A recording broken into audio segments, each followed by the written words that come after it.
Well, what's going on, Cardinal Nation? Well, man, what a very, very rough game tonight. Losing this one in a game that was not close. 11-1 loss to the Texas Rangers in the first of three.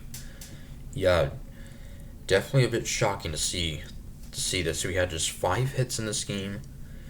The Rangers had 15 hits, and uh, coming into this game, the Cardinals had the second highest team batting average behind only the Dodgers, and the Rangers had the second worst team batting average uh, in all of baseball. So, and yeah, Rangers had 4 players register uh, multi-hit games, and yes, they just dominated this one from start to finish, really. And for Matthew Liberatore, who's been so good for us all season long, this was probably unfortunately the worst outing of this season so far. Uh, so start out, Mason Wynn right off the bat in the bottom of the first would have an error, would be charged with an error, and then the run would score. RBI single by third baseman Josh Young. That would make it 1-0 Texas. Uh, and we stranded runners on first and second and the top of the second, then the bottom of the second. Uh, Back-to-back hits and then a 2-run triple by Sam Haggerty. That would make it a 3-0 Rangers lead. And then a 2-run home run by center fielder Wyatt Langford, a rookie from last year, had a very successful rookie year last year. And this is his 11th home run. So that would make it 5-0 to Texas. So already 5 runs allowed by Liberatore, uh, which I believe is a season high. And yes, that would make it 5-0 Texas. I mean, there's still a lot of game left, obviously, but that's not the start we wanted. And uh, Liberatore would end up only going 5 innings, gave up 5 runs. So struck out 5, walked only 1. He's walked only 9 batters this season total. And Rangers starter youngster Jack Leiter goes 5 1/3 scoreless innings, gave up only 3 hits, struck out 6.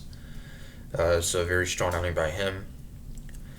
And then Gordon Graceffo on the mound in the bottom of the sixth, his first time pitching in since like last week.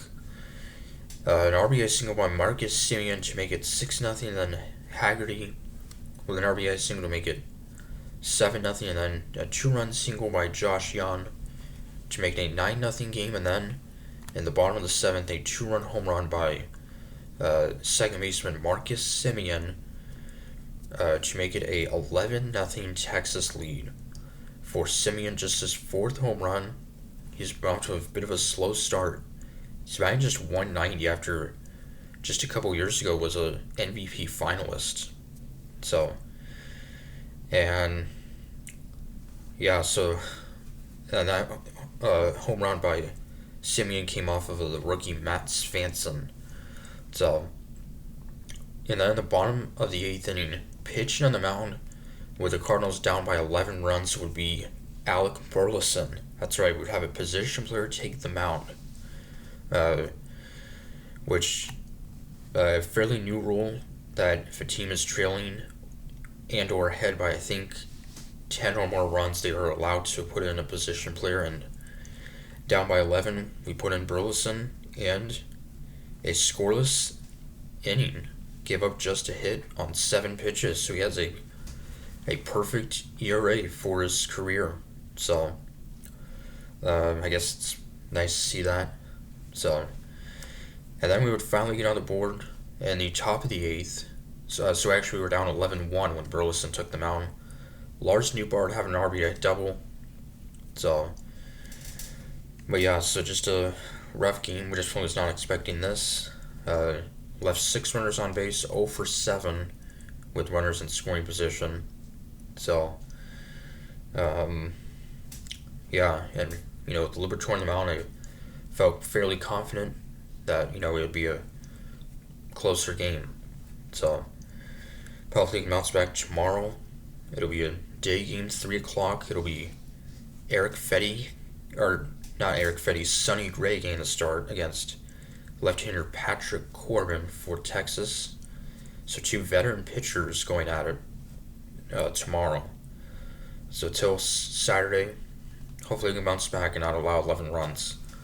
Till then, Count as saying, go Cards.